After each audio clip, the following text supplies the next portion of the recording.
naitwa Agustino Philip. Nilivyoamka asubuhi nilikuta niko hizi kuta kulikuwa kuna michirizi tu. Ndio tukawa tukipita pale inatitia inashuka chini. Inavyoendelea wakawa wanapiga simu na mwenyekiti akaitwa.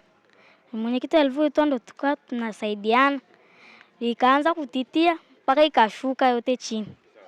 Ndio tukaingia ndani, wakapigwa faya ndio wakaja kututoa nje. Faya waliwasaidiaje? Waliwatoaje nje? Waleka ni ngazi wakatubeba na tukatoka vizuri. Kwa unawashukuru, hebu washukuru basi faya ingalau wameokoa maisha yenu. Tunashukuru tu, asante. Kwa sababu wamefanyaje? Mtusaidia. Wafanyaje? Saidia kututoa kule ndani. Na kuokoa maisha. Maisha yetu. Unawashauri nini wenye nyumba wajengeje? Kwa sababu huenda mwenye nyumba pia alijenga vibaya. Wasijenge chembani karibu na nyumba. Sawa.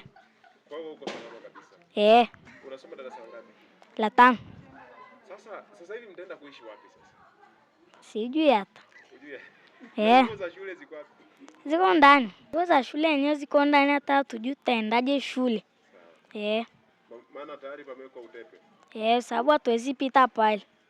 Sawa.